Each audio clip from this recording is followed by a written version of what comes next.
Today, we're going to be checking out the MAD, a new dynamic microphone from Mojave Audio.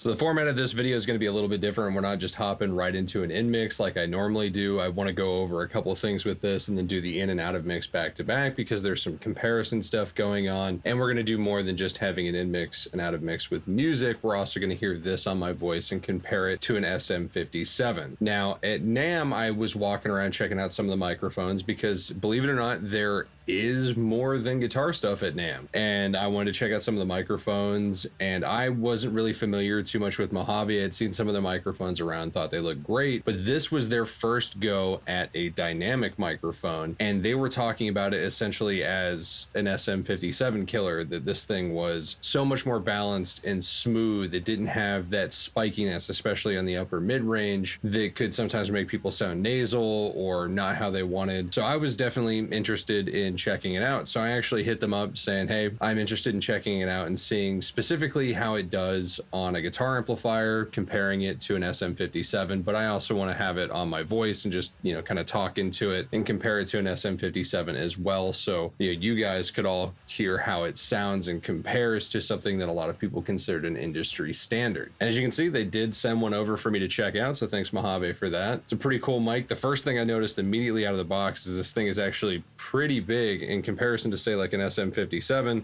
can see it's quite a bit bigger there. Nothing wrong with it being bigger. I was just surprised. I wasn't expecting it to be that big. Something else though is I did get to try this and I think it actually sounds pretty good on guitar. Sometimes dynamic microphones or any microphones really can be hit or miss with higher gain tones. It might emphasize certain frequencies that might not work with something for, a metal mix or a modern metal mix. But this thing is actually very smooth and nice. Also sounds great on the voice, very clear, again, very smooth, but we'll get to that. So before we get to the in and out of mix and comparing the two microphones in a guitar context, I did just want to compare both of these microphones for a vocal context, just me talking into both of them so we can hear the two differences here. I'm now speaking to the Mojave Audio MAD dynamic microphone. This has a cardioid pickup pattern, so it's very good at rejecting noise off axis.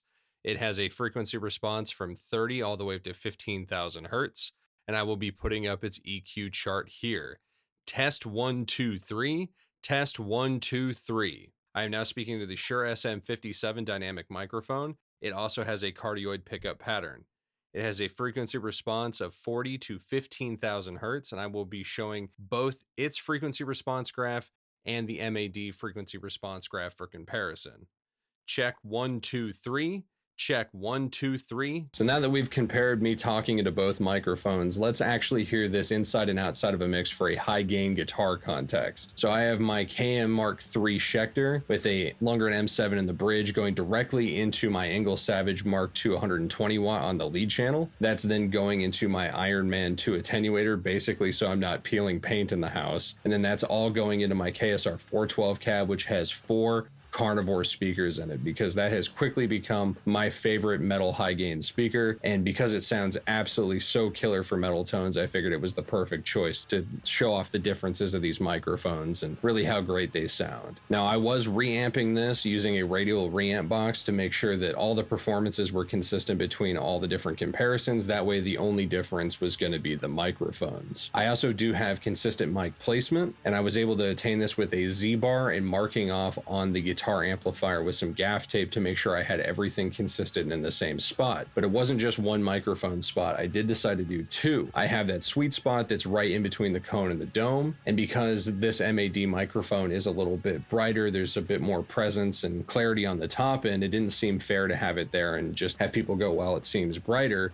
So I wanted to kind of find the sweet spot for this microphone as well, and it was just a little bit more backed off onto the cone, which would normally be a little bit darker for something like a 57, but it worked great for this microphone. So I have both mics in both spots, exactly in the same spot, exactly the same distance. That way we can compare multiple different locations on the same speaker and with the same performances. So with all that said, let's actually check this out inside and outside of a mix. I will have up on screen which mic is which and which position on the speaker it is in. And then we will hear outside of a mix after the in-mix context, both with stereo and mono guitars. And I will also have some EQs up on screen as well. And for the out of mix, I'll also put when I have just a high and low pass filter with just a notch at 4K. And then we'll also have some completely raw takes as well, so you can hear the totally raw differences between the microphones. I figured that would be a good balance between hearing in mix, out of mix, and stereo pairs with some post EQ, just so we can get rid of that top end fizz, low end rumble, and that whistle, and then completely raw so you can make judgments on exactly how these microphones sound and compare to each other. Let's check it out.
So I think this is definitely a great microphone. It sounds great on my voice, especially just a lot more clarity and width to it, I think, than compared to the 57. I think it also sounds great on guitars. Now, of course, the SM57 does have that mid-range thing that does make it poke out in a mix really well, but at the same time, this was no slouch. That extra clarity and being able to move a little bit further back on the cone really helped it to sit well in and outside of a mix. And I think it's just another great tool to have in your arsenal, especially if maybe you paired them together or needed something a little bit brighter to pair with something something darker or maybe a darker speaker, this thing will absolutely do it for you. Something else I did notice as well is the signals for both the guitars and for me talking definitely came in stronger with the Mojave. It seems to have a stronger signal coming out of it. I didn't need to turn up my preamp on my interface nearly as much, which means a lower noise floor overall, because you're not going to have to crank those preamps and everything. Everything's just going to come through a little bit stronger. So something else to note about this guy. Overall, though, I'd be curious to know what your thoughts and opinions were on this, if anything was surprising for you, if you dug one over the other, or think they're both good in different contexts. I would love to know. Put your comments down below. I will have a link down to this below as well if you want to check this out from Mojave. It's definitely a really cool microphone, whether you're interested in it for instruments or your vocal work. I think either or, it's going to do a good job for you. But thanks for watching. Stay metal.